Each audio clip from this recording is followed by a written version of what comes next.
Hello, this is Elder Tehila Firewind from the Coven of the Open Mind, and you're watching Wicca 101 Abridged. Hail and welcome. The topic this time is feminism, which may put some people off, unfortunate though it is. In today's world, feminism gets a really bad rep from the people who are loud and a little nuts on one end of the spectrum. So let's start things off with an actual dictionary definition of feminism. This is from Oxford. It's the advocacy of women's rights on the ground of equality of the sexes. Equality of the sexes being the key word. So, and nowadays when we say equality of the sexes, most people mean equality of genders as well. So that's what feminism means, and that's what I mean when I say that Wicca is a feminist religion, okay? So I'm not like talking about the feminazis out there who think that men are inferior to women and whatever, crazy stuff, okay? That's all crazy. I'm talking about equality of the sexes and the genders. Now, there are some groups out there who do think women are better than men and the goddess is greater than the god, and have taken that patriarchal structure that's been shoved down our throat for thousands of years and just completely turned it around on its head. That is not what Wicca is based on, and many Wiccans don't even think that purely goddess worshipping traditions are even Wiccan, even when they have Wiccan in their name. Okay, there's a lot of disagreement on whether or not a goddess-specific worshipping religion that excludes men is even Wiccan. The god and goddess are both intricate and important parts of Wicca, as you probably learned from the Wheel of the Year video that we just did, where we kind of touched on this a little bit, but now we'll go into it in detail. Within Wicca, both male and female deity is worshipped and cherished. Modern-day witches seek to return to a state of balance, like kind of what was achieved in the Mesolithic world, which is like 10,000 years ago, when men were just starting to learn magic from women, and women were learning from men, and everyone was learning and growing together, and it was kind of like this utopian society where women did most of the cooking and ritual work, and guys did most of the hunting and leadership of like the tribe and mediation type work, and it was very balanced, and everyone had their roles, and they were good roles suited to the biological capabilities of each sex. Okay. Keeping both masculinity and femininity as sacred allows for both sexes to have equal access to religious education and leadership. It creates a resemblance to this divinity of Earth's oldest ancestors who worshipped the goddess and her consort. So Freya and Freya, which means lady and lord in ancient Norse, Cailleach and Bodach, which is the Scottish, the Morgan and the Dagda, which is the Irish, Tiamat and Apsu, which is Sumerian, Gaia and Uranus, which is Greek, etc.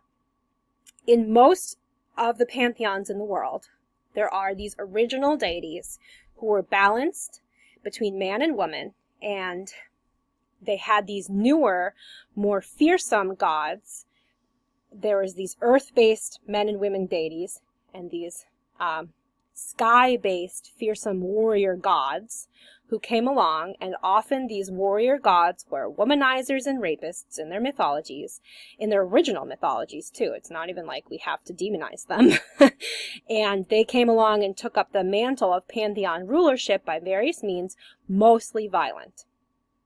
I talk about this a lot in the book I'm going to eventually publish, but it basically comes from there being this goddess-based, earth goddess-based religion that existed in Mesolithic Europe, and then people migrated in from the Eastern Steppes region, Proto-Mongols. Thanks, China. No, I'm kidding. Proto-Mongols migrated into this region, and they met in the epicenter was like Babylon, was like the Middle East. So from there it extends outward throughout Europe, and you see the clash of these two cultures is different in every region, and sometimes it's violent and sometimes it's a willing ceding of power, but generally the goddess took a back seat after this migration pattern. And if you want to read more about this, look up Maria Gamboutas and the Kurgan hypothesis. Okay, so for instance, in Sumeria, we see Marduk. He's the son of Enki, Lord of the Earth, and his power comes solely from Enki. And he rises up to slay this demonized crone version of the mother goddess, Tiamat, who represents chaos and the sea. And she becomes a sea dragon, and it's just this bastardized interpretation of mothership. So originally she represented chaos in the sea because from that comes life, right? All life came from the sea.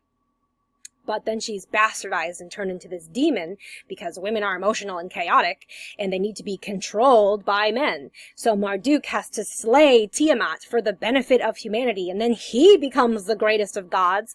And at the very heart of that myth lies the sexism that has invaded our planet for an age, okay? Multiple ages. Marduk had to slay her for the benefit of humanity because women are chaotic and emotional and can't be trusted and need to be controlled by men. That's exactly what these people thought, and that's still what people think today.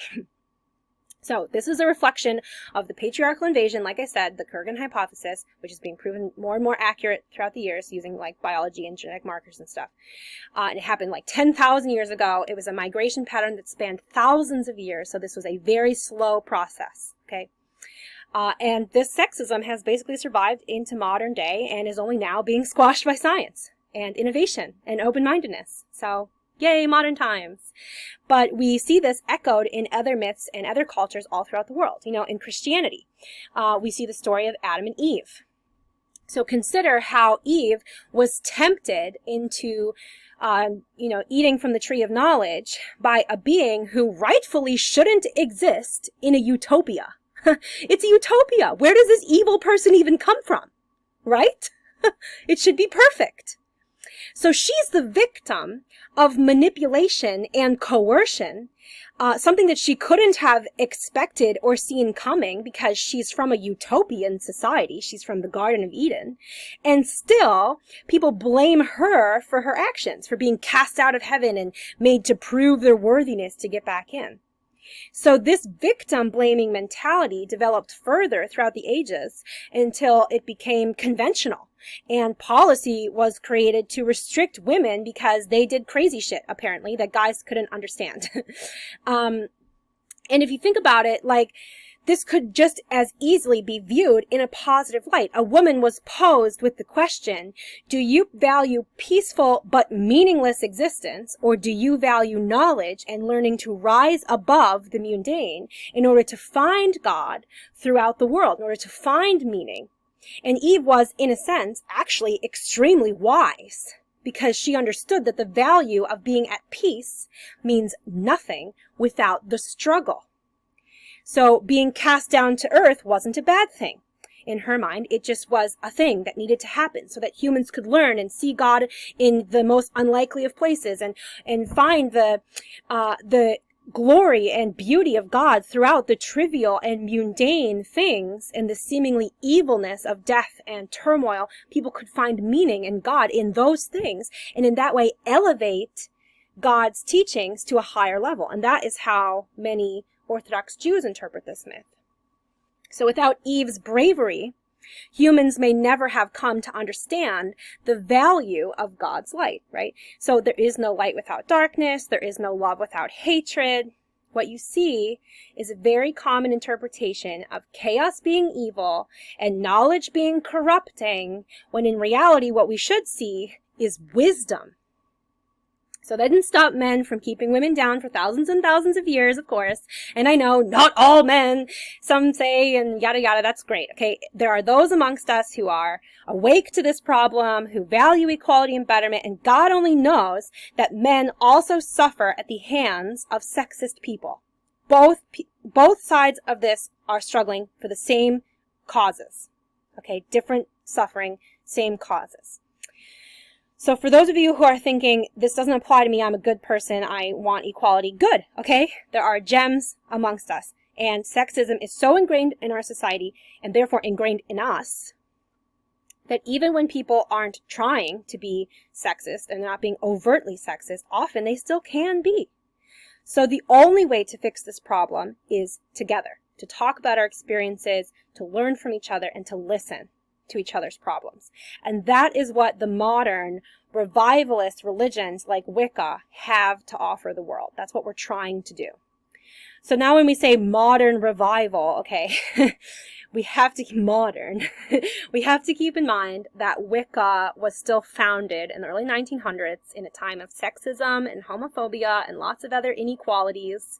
So sure, Gardner and subsequent writers go on about the merits of womanhood and the role that women play in religion and the spirituality of the dual deity and the transcendence of the combination between masculine and feminine, shown in the Great Rite. And they clearly place a value on the role of women in spirituality. But these writers still lack a sense of what sexuality and gender really mean. Concepts which had not yet been clearly defined when these authors were publishing their works, so you can't really fault them. But there is a startling lack of Wiccan literature on transgenderism. I would reckon that most Wiccans today also don't even know what the term intersectionality means. Okay, I didn't for the longest time. It refers to the differences in struggles between, say, women as a whole versus women who are Black or white or Indian specifically. Different combinations of race, religion, gender, sex, all of these things result in very different struggles and experiences amongst different repressed groups. And this is another rabbit hole that we can't really go down at this time and analyze Wiccan thought on. It would take too long. So, we will talk about transgenderism as a whole because I think that is a very important thing that not a lot of Wiccan authors and spiritual leaders discuss openly.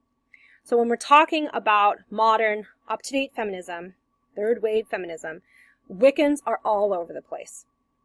Some Wiccans still believe that men and women should be together, heterosexually, and that anything but this is not divine in nature. I will prove why that's not true in a minute.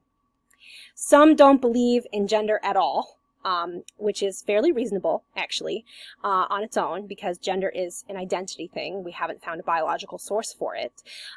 So, maybe that's okay to believe that. But a select few others will therefore define people solely based on their sexual organs and ignore any internal polarity that makes someone feel dysphoria and say that, women cannot have a primary masculine element of wind or fire, or whatever, and men have to fight and protect with magic, and only women can heal and grow things and lead esprit rituals.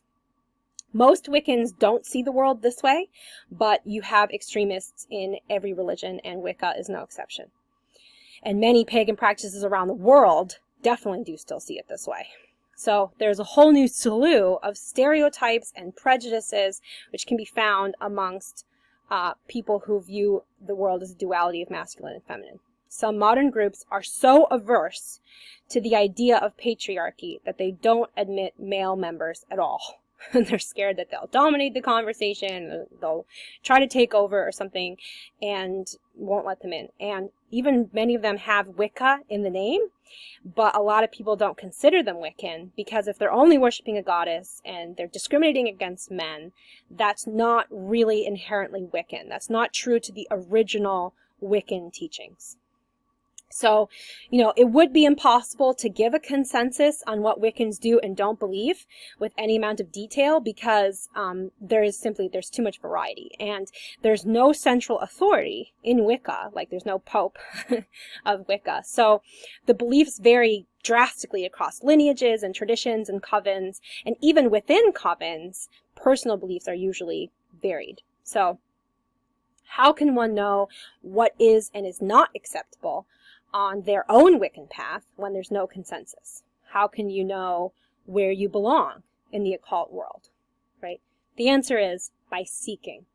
In order to know where you fit into the craft, you have to seek out a place for yourself and then settle in and make it your own. This may not be entirely helpful to the people affected by these prejudices, so we'll talk more specifically about the Wiccan conception of gender.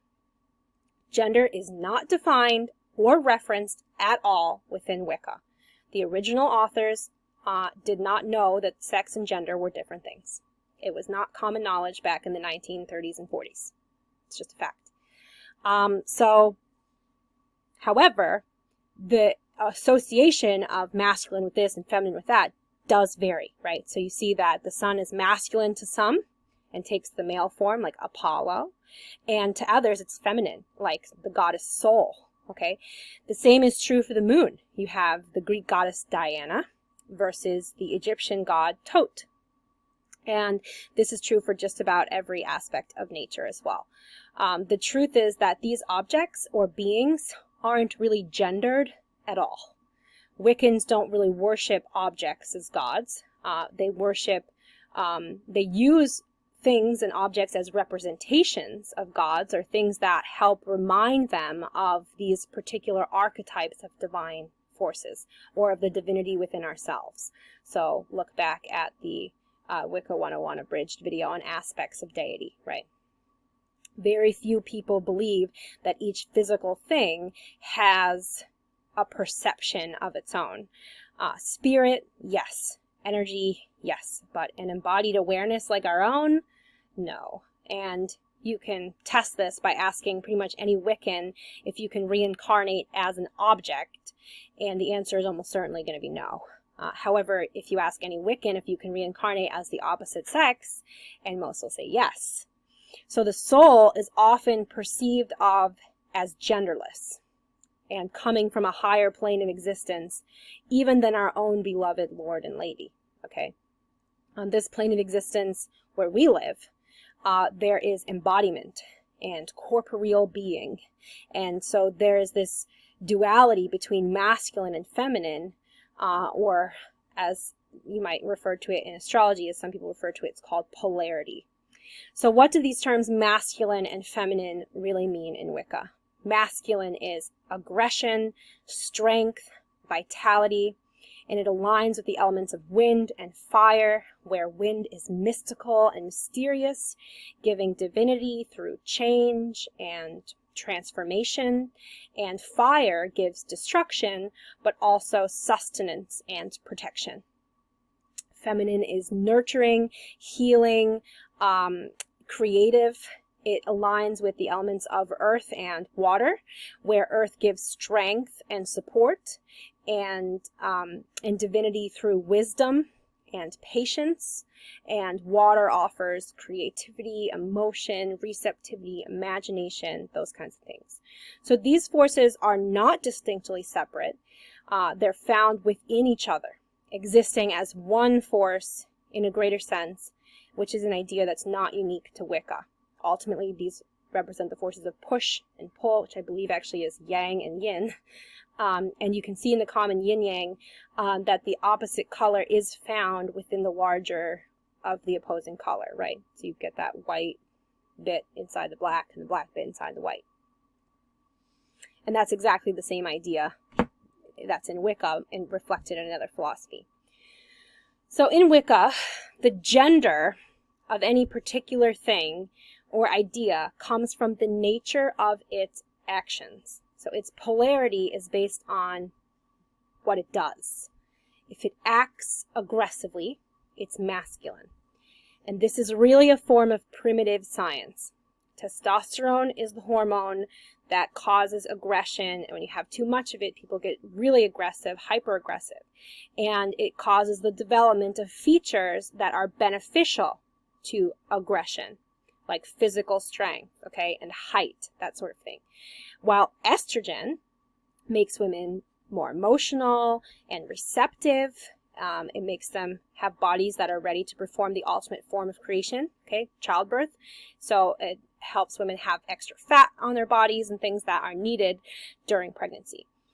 So the difference between masculine and feminine within Wicca come from primitive science, a primitive understanding of science that doesn't involve gender identity, okay? It comes from entirely biologically based information.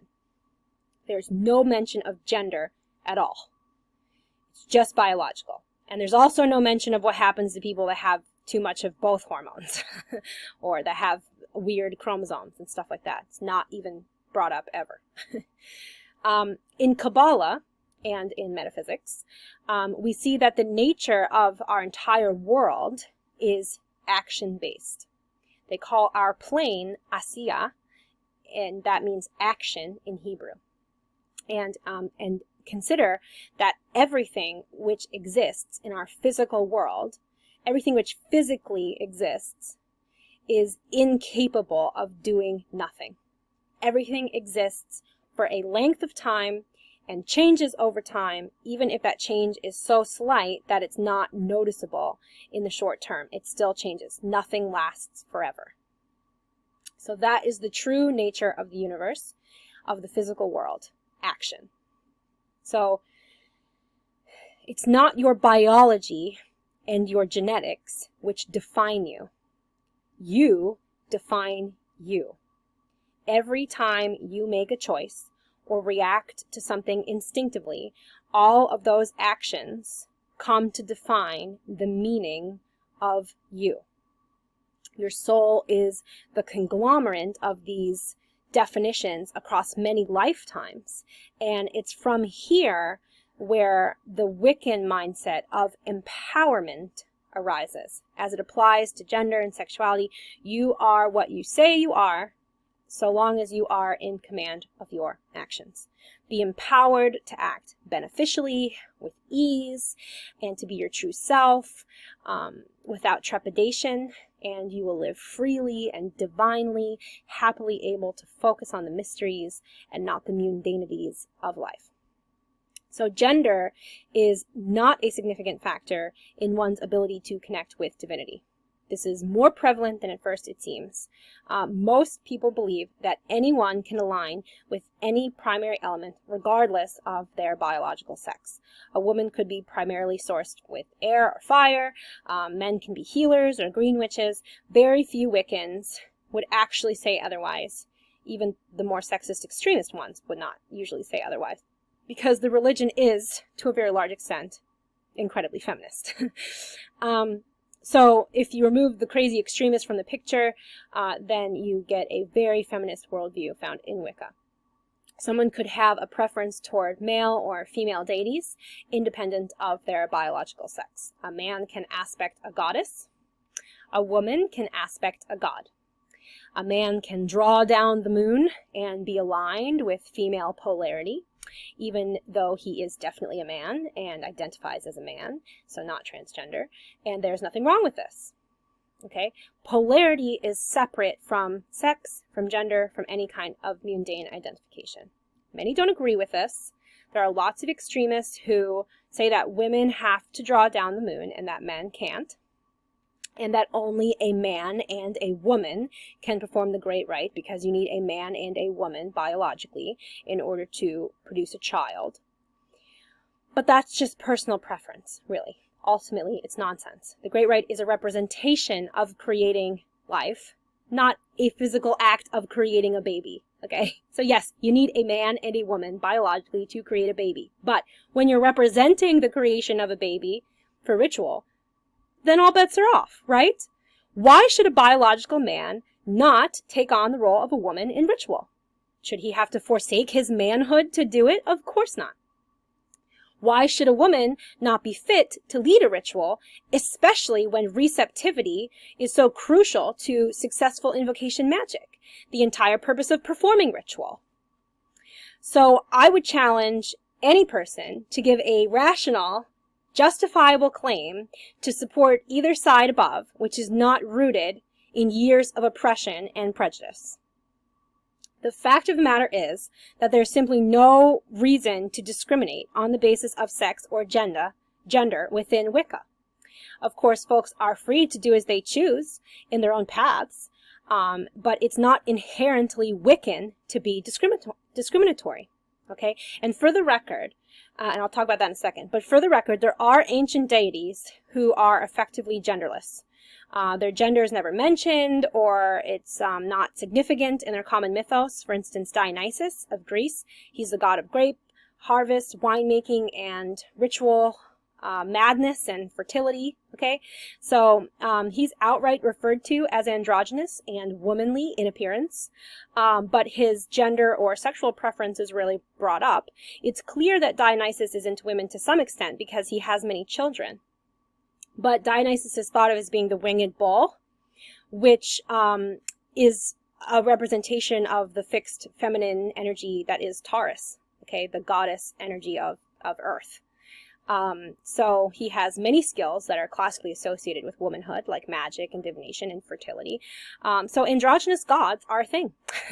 And androgynous tools are a thing, like most crystals or a crystal ball would usually not be attributed to one sex or the other. So, some say masculine, some say feminine, and there's no consensus. So androgyny is found within Wicca and within the pagan world very easily. So practically, no one will say to you, your interpretation of divinity is incorrect. They might think it. They might exclude homosexuals or trans folks who don't pass from their covens. But so what? If you're gay or trans or queer or whatever, and they don't like that, then join a different coven or start your own coven. People can do whatever they want in their own homes, in their own sacred space. It's not for us to decide if their actions or beliefs are okay, especially when they don't really affect us, right? That is the essence of empowerment. And note that these discriminatory practices are not inherently Wiccan. Okay, here's why. Wicca believes in the worship of nature. All nature, including all of the asexual, agender, or non-conforming bits of it. There are those who are uncomfortable with that, but they can shut right up when they're not inside of their own spaces, right?